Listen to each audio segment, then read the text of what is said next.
Hello everyone, कैसे हैं आप सब लोग। मैं हूँ यूवी और आप देख रहे हैं हमारा चैनल यूवी मेंटरशिप। आज की इस वीडियो में हम आईपीसी की धारा जो कि हरियाणा पुलिस के लिए या फिर हरियाणा कमांडो विंग की जो वैकेंसी आई हैं उन दोनों के लिए महत्वपूर्ण हो जाती हैं, उससे जुड़े हुए अभ्यास पेपर 2 का सॉल्यूशन करेंगे। इसमें और कोई सब्जेक्ट नहीं है, सिर्फ आईपीसी की धारा और उनसे जुड़े हुए 30 से 35 क्वेश्चन है जो शायद एग्ज़ाम में आ सकते हैं। देखिए, पहला क्वेश्चन है, क्या भारतीय दंड संहिता आईपीसी भारतीय सेना पर लागू होती है, इंडियन आर्मी पर लागू होती है? तो फिर इसका उत्तर है नहीं, भारतीय सेना पर ये लागू नहीं होती। और इसी के साथ एक और क्वेश्चन कवर होता है कि पहले क्योंकि अनुच्छेद 370 था तो जम्मू और कश्मीर पर ये लागू नहीं होती थी, मगर क्योंकि 2019 से वो अनुच्छेद 370 हट चुका है इसलिए अब भारतीय दंड संहिता जम्मू और कश्मीर पर भी लागू होती है। मगर जब ये बनी थी शुरुआत में तो लागू नहीं थी, तो इस बात का भी खास ध्यान रखिएगा। अगला क्वेश्चन है, किस आयोग की रिपोर्ट आईपीसी कोड को लागू की जाती है? मतलब कि जो आईपीसी धारा आई थी वो किस कमीशन या किस आयोग द्वारा लाई गई थी। देखिए, ये है फर्स्ट लॉ कमीशन। पहला लॉ कमीशन बना था 1834 में, आज़ादी से पहले। ये 1834 में बना था और इसने अपनी रिपोर्ट 1837 में प्रस्तुत की थी। लेकिन जो आईपीसी कोड है वो अधिनियमित हुआ था 1860 में, मतलब कि जब सेकेंड लॉ कमीशन चल रही थी। ठीक है, हर 4-5 साल में लॉ कमीशन बदलती है।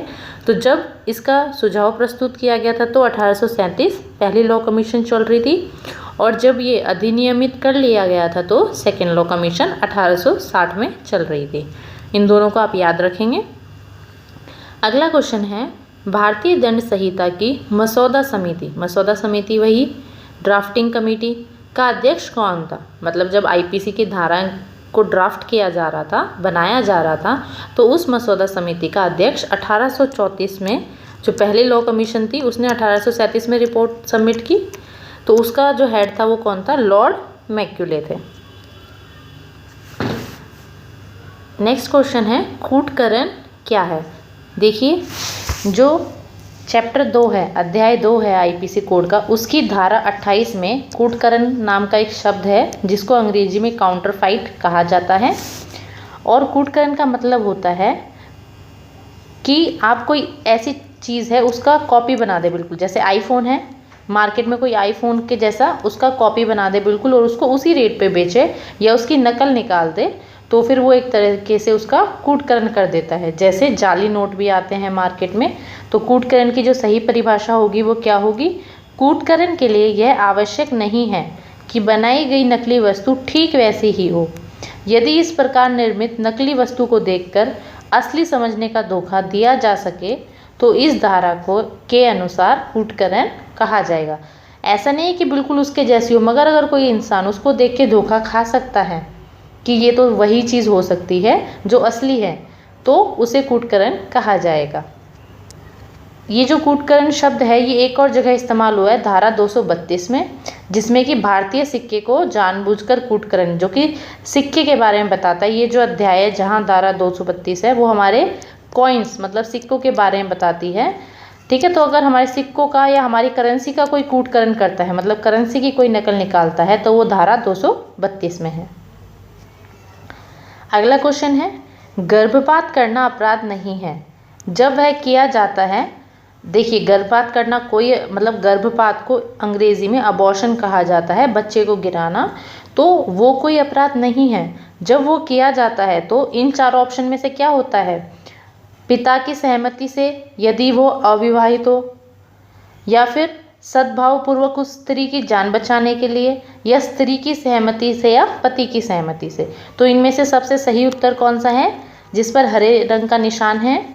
सद्भावपूर्वक उस स्त्री की जान बचाने हेतु। ठीक है, किसी स्त्री की जान बचाने के लिए ही गर्भपात किया जा सकता है। अगर उसे कोई मेडिकल कंडीशन है कि उसको ये बच्चा पैदा नहीं करना चाहिए तो उस केस में गर्भपात को अपराध नहीं माना जाता। देखिए, गर्भपात के बारे में धारा 312 में बताया गया है कि गर्भपात करना, 312 में, 313 में बताया गया है कि स्त्री की सम्मति के बिना गर्भपात कारित करना गुनाह हो जाएगा, उसकी सहमति होनी चाहिए। 314 में बताया गया है कि गर्भपात करने के आशय से किए गए कार्यों द्वारा अगर मृत्यु हो जाती है, अगर कोई डॉक्टर गर्भपात कर रही है और उसकी मृत्यु हो जाती है, तो उस केस में क्या क्या किया जा सकता है, वो आर्टिकल 314 में बताया गया है। तो आप ये तीनों इकट्ठे पढ़ेंगे। 312, 13 और 14 तीनों ही गर्भपात से संबंध रखते हैं। देखिए, गर्भपात से जुड़ी हुई एक बिल भी है जो शायद करंट में ही 2020 में आई थी, तो आपके एग्जाम में पूछी जा सकती है। ये एक्ट वैसे तो 1971 में आया था सबसे पहले, मेडिकल टर्मिनेशन ऑफ प्रेगनेंसी, ठीक है, प्रेगनेंसी को मेडिकल तरीके से ख़त्म करना, तो 1971 में आया था। और अभी 2020 में इसको संशोधित किया गया है, जिसमें कि ये बताया गया है कि पहले आप 20 हफ्ते के अंदर अंदर गर्भपात करा सकते थे, लेकिन अब आप 24 हफ्ते तक भी करा सकते हैं।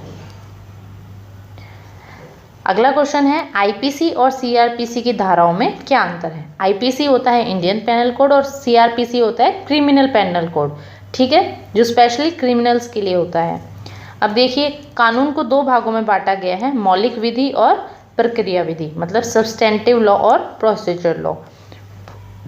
सब्सटेंटिव लॉ को ही सिविल कानून भी कहा जाता है और इसको दांडिक कानून कहा जाता है। दांडिक मतलब दंड देने वाला, और सिविल मतलब जो सिविल्स लोगों पे लागू हो, हर किसी पे लागू हो। देखिए, आईपीसी जहाँ अपराध की परिभाषा बताती है, आईपीसी की जो धाराएं हैं वो हमें बताती हैं कि अपराध क्या है और उसके लिए क्या क्या प्रावधान किए जा सकते हैं, उन सब की एक सूची बनाती है, एक लिस्ट बनाती है, ठीक है, उसको क्या सज़ा मिलनी चाहिए, किस चीज़ को अपराध कहेंगे, ये सब आईपीसी में है। और इसकी जो प्रक्रिया है, जो आपराधिक मामलों की जो प्रक्रिया है, उसे हम सीआरपीसी में डालेंगे, ठीक है। तो दोनों में ये अंतर होता है कि आईपीसी में तो उसकी परिभाषा, उसका दंड को सूचीबद्ध किया जाता है, और उसकी जो प्रक्रिया होती है वो किस में होती है, सीआरपीसी में। नेक्स्ट क्वेश्चन है, कोई बात अपराध नहीं है जो से कम आयु के शिशु द्वारा की जाती है। वो अपराध नहीं माना जाता जो इस वर्ष से कम बच्चा करता है, मतलब 7 साल से छोटा बच्चा अगर कोई अपराध करता है तो उसे अपराध नहीं माना जाता। और ऐसा कहाँ लिखा हुआ है, अनुच्छेद 82 में, ठीक है, धारा 82 में ऐसा लिखा हुआ है कि 7 साल से कम का बच्चा अगर कोई अपराध करता है तो उसे अपराध नहीं माना जाता। और इसी के साथ साथ 83 में क्या लिखा हुआ है, धारा 83 में, कि 7 वर्ष से, जो 7 वर्ष से तो बड़ा हो लेकिन 12 वर्ष से छोटा हो, ठीक है, और उसकी जो समझ है वो अपरिपक्व हो, मतलब कि वो चीज़ों को कम समझता हो, उसमें बच्चा बुद्धि ही हो, तो उसके बेसिस पर निर्णय लिया जाएगा कि भाई उसके साथ क्या किया जा सकता है, बट सज़ा उसे भी पूरी नहीं दी जाएगी, बट उस पर कोई तो एक्शन थोड़ा बहुत लिया जाएगा उसकी परिपक्वता को देख के। तो ये दोनों आर्टिकल आपको इकट्ठे याद होने चाहिए कि 82 में तो क्या है, 7 वर्ष से कम, और 83 में 7 से 12 वर्ष के लिए। अगला है उन्हीं धाराओं पर कि जो 82 और 83 धारा हैं उसमें शिशु के कार्यों को अपराध न मानने का आधार क्या है। उसमें शिशु द्वारा अपने कार्य का अर्थ, प्रकृति व परिणाम न समझ पाना। जो छोटा बच्चा होता है उसे नहीं पता होता, अगर वो गलती से किसी की जान ले ले या किसी को नुकसान पहुंचा दे तो उसको उसका परिणाम या वो जो कर रहा है उस चीज़ की इतनी समझ नहीं होती। यही हमें धारा 82 और 83 में बता रखा है। अगला क्वेश्चन है, क ख को उकसाता है, मतलब एक आदमी है वो इस आदमी को उकसाता है, क ख को उकसाता है, और फिर यही आदमी तीसरा वो ग को चोट पहुंचा देता है। तो इस केस में किसको सज़ा मिलेगी, ठीक है, तो हत्या के दुष्प्रेषण के दोषी में किसको सज़ा मिलेगी, क को, ठीक है, क को हत्या के दुष्प्रेषण करने की दोषी होने की सज़ा मिलेगी। किसको मिलेगी, को, जिसने ख को उकसाया था कि भाई तू इसको मार दे, हालांकि मारा ख ने बट उकसाया किसने, क ने, तो हत्या के दुष्प्रेरण करने का दोषी कौन होगा, क होगा। अगला क्वेश्चन है, विधि विरुद्ध जमाव। विधि विरुद्ध जमाव को परिभाषित किया गया है भारतीय दंड संहिता की धारा 141 में। 141 में कहा गया है कि 5 या उससे अधिक व्यक्तियों का जमाव विधि विरुद्ध जमाव कहा जाएगा। यह अध्याय 8 में है। अध्याय 8 किससे संबंधित है, लोक प्रशांति के विरुद्ध अपराधों से, ठीक है। नेक्स्ट क्वेश्चन है, आईपीसी की धारा 73 में एकांत कारावास, जिसे कि सॉलिटरी कन्फाइनमेंट भी कहते हैं, मतलब अकेले किसी जेल में डाल देना जहां और कोई ना हो, की अधिकतम सीमा का प्रावधान है। कितनी सीमा हो सकती है उसकी अधिकतम, सिर्फ 3 महीने की। और इसका मतलब क्या होता है एकांत कारावास का, अन्य कैदियों के साथ कम या कोई सार्थक संपर्क ना होना, ठीक है। निषिद्ध को नियंत्रित करने के लिए सख्त उपाय, मतलब उसको अकेले रखा गया, टॉर्चर करने के लिए कोई भी उपाय आप उसके साथ कर सकते हो। आपको उससे जो भी बातें उगलवानी है या जो भी किया जाता है ना क्रिमिनल के साथ, तो आप सख्ती बरत सकते हो। यह विशेष रूप से विघटनकारी कैदियों के लिए होता है। जो डिसरप्टिव कैदी होते हैं ना भाई, जो दूसरों को भी नुकसान पहुंचा देते हैं, उनके लिए भी होता है। जो अन्य कैदियों के लिए सुरक्षा जोखिम है, ऐसे कैदी को एकांत कारावास में रखा जाता है। या तो उसको रखने की ज़रूरत हो, उससे कोई बातें निकलवानी हो, या फिर सरकार ने खुद रखने को कहा हो, या फिर जिसका व्यवहार दूसरे कैदियों के प्रति अच्छा ना हो, जो दूसरों को नुकसान पहुंचा सकता हो। और सिर्फ कितने दिन के लिए रखा जा सकता है? वो 3 महीने के लिए। नेक्स्ट क्वेश्चन, भारतीय दंड संहिता की कौन सी धारा आत्महत्या के प्रयास से संबंधित है? तो आत्महत्या के प्रयास से संबंधित है 309। दहेज हत्या के लिए कितनी सजा का प्रावधान है? दहेज हत्या के लिए 7 वर्ष से कम ना हो और आजीवन कारावास तक भी हो सकता है। या तो 7 वर्ष होगी या फिर जिंदगी भर, लाइफ टाइम की सजा भी हो सकती है। नेक्स्ट क्वेश्चन, शरीर की प्राइवेट प्रतिरक्षा के अधिकार के कार्यान्वयन में मृत्यु तक कारित की जा सकती है? कौन से? 100 के अंतर्गत, धारा 100 के अंतर्गत। अब धारा 100 क्या है? सेक्शन 100, जब शरीर के निजी रक्षा का अधिकार, देखिए मैं आपको सिंपल भाषा में बताती हूँ कि आपको ऐसा लगता है कि आपके शरीर को कोई नुकसान पहुँचा रहा है या पहुँचा सकता है, या फिर आपके साथ भी कोई खड़ा है और उसको कोई नुकसान पहुँचा सकता है उसके शरीर को, तो आप अपनी रक्षा करने के लिए उस पर हमला कर सकते हैं, अपनी जान बचाने के लिए अपनी बहादुरी दिखा सकते हैं। तो सरकार ये कहती है कि आपको कायर बनने की ज़रूरत नहीं है, आपको क्या होना चाहिए? बहादुरी से कार्य करना चाहिए। आईपीसी क्रूरता की धारा 498A के तहत शामिल है। देखिए आप इसको ऐसे भी याद कर सकते हैं, धारा 100 है तो याद करना ईजी है। सरकार कहती है अगर आपको कोई अटैक करने आता है तो आप उसका बहादुरी से सामना कीजिए, हम 100% मतलब 100% आपके साथ हैं, ऐसे आप याद कर सकते हैं। आईपीसी क्रूरता की धारा, ये धारा जो 498A है, ये जो आईपीसी की क्रूरता दिखाने की है, ये किस चीज़ के लिए? महिलाओं के उत्पीड़न के लिए है, ठीक है, हैरेसमेंट ऑफ वुमेन। और ये धारा है क्या? भारतीय दंड संहिता कानून में दहेज के लिए की जाने वाली महिलाओं पर हिंसा को धारा 498A में आपराधिक कृत्य माना गया है। आम बोलचाल में भाषा में दहेज के लिए प्रताड़ना, ठीक है, दहेज के लिए किसी को प्रताड़ित करना आर्टिकल 49A में है, ठीक है। इससे जुड़े हुए 2 अधिनियम भी हैं जो आपके लिए ज़रूरी हो सकते हैं। घरेलू हिंसा अधिनियम 2005 में आया था महिलाओं के संरक्षण के लिए, और डॉवरी प्रोहिबिशन एक्ट मतलब दहेज रोको अधिनियम 1961 में आया था। अगला क्वेश्चन है, प्रतिवादी और पीड़ित व्यक्ति में कौन आता है? प्रतिवादी मतलब जिसको रेस्पोंडेंट बोलते हैं, और पीड़ित व्यक्ति तो नाम से ही पता चल रहा है, तो इन दोनों की परिभाषा क्या होती है? देखिए, प्रतिवादी का अर्थ होता है कोई भी वयस्क पुरुष व्यक्ति जो पीड़ित व्यक्ति के साथ घरेलू संबंध में हो, जिसके खिलाफ पीड़ित व्यक्ति ने इस अधिनियम के तहत कोई राहत मांगी हो। कौन से अधिनियम के तहत? घरेलू हिंसा वाले अधिनियम के तहत अगर कोई अत्याचार कर रहा है किसी के ऊपर, तो वो प्रतिवादी कहलाएगा। जो अत्याचार कर रहा है वो प्रतिवादी, और जो अत्याचार सह रहा है वो कौन है? पीड़ित व्यक्ति। स्वेच्छा से फेंकना या एसिड फेंकने का प्रयास करना कौन सी धारा में आता है? अगर किसी के ऊपर एसिड फेंकने का प्रयास किया है तो वो आता है धारा 326B में।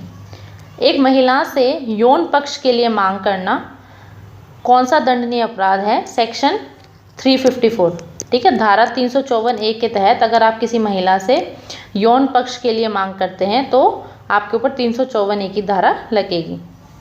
कौन सी धारा? सेक्शन 45 ऑफ आईपीसी में लाइफ का मतलब क्या दे रखा है?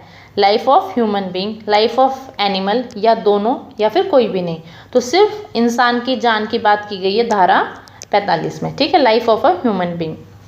भारतीय दंड संहिता के तहत कितने प्रकार की सज़ा निर्धारित की गई है? दंड संहिता में कितने प्रकार की सज़ा है? तो 5 प्रकार की सज़ा दंड संहिता में दी गई है। कौन से 5 प्रकार की दंड संहिता दी गई है? मृत्यु की, आजीवन कारावास की, और कारावास भी 2 प्रकार के, कठिन और एक सादा।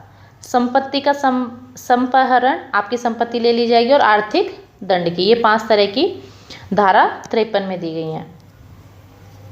सामान्य अपवादों में निहित है, सामान्य अपवादों में निहित है मतलब सामान्य अपवाद कौन से चैप्टर में आते हैं आईपीसी की धारा के, तो वो चैप्टर 4 में आते हैं। धारा 80 के तहत दुर्घटना का अपवाद तब उपलब्ध होता है जब कोई अपराध किया जाता है, जबकि देखिए जो धारा 80 है उसमें दुर्घटना हो जाए आपसे गलती से, तो वो अपवाद कब माना जाएगा, जब विधि सम्मत तरीके से विधि पूर्वक आपने कार्य किया हो और फिर भी आपसे कोई दुर्घटना हो गई हो, तो वो धारा 80 के अंतर्गत आएगी। जबरन वसूली करने के लिए किसी व्यक्ति को मौत या गंभीर चोट के डर से रखना या रखने का प्रयास करना, उसके तहत निपटा जाता है कौन सी धारा से, धारा 387 387 से। ठीक है, अगर आप किसी से वसूली कर रहे हो और उसको डराने की कोशिश कर रहे हो और गंभीर चोट भी लग जाए उसे, या आप प्रयास कर रहे हैं, तो वो इस धारा के अंतर्गत आएगा। अगला क्वेश्चन है, घर के अतिक्रमण या घर तोड़ने के लिए गुप्त करने के दौरान गंभीर चोट के कारण निपटा जाता है कौन सी धारा में, सेक्शन 459 में। ठीक है, आप किसी घर पर कब्जा करने की कोशिश कर रहे हैं, गुप्त तरीके से घुसने की कोशिश कर रहे हैं, उस वक्त भी किसी को चोट वोट लग जाए तो वो सेक्शन 459 में आता है। विभिन्न वर्गों के बीच शत्रुता, घृणा, दुर्भावना, अगर दो वर्ग हैं, कोई भी दो कास्ट है या दो धर्म है और आप उन दोनों में दुर्भावनाएं पैदा कर रहे हैं, शत्रुता बढ़ा रहे हैं, झूठे बयान दे रहे हैं, अफवाहें उड़ा रहे हैं, तो वो किसके बीच में आएगा, सेक्शन 505 में। फॉर्जरी का मतलब होता है जालसाजी के तहत निपटा जाता है कौन से आर्टिकल से, आर्टिकल 465 से। रॉबरी, डकैती से निपटा जाता है सेक्शन 392 से। देखिए इसमें तो आप कुछ नहीं कर सकते, आपको सिंपल सीधा याद करना चाहिए। और मैंने आपको पहले भी बताया था, अगर आपकी आईपीसी की धाराएं मजबूत नहीं है तो आप जी के नोट्स नाम से चैनल है, उन्होंने बहुत अच्छे से आईपीसी की धाराएं कराई हुई, आप वहाँ जाके पढ़ सकते हैं। और अगर क्वेश्चंस की प्रैक्टिस करनी है तो आप मेरे को कमेंट सेक्शन में बता सकते हैं। Thank you and have a nice day.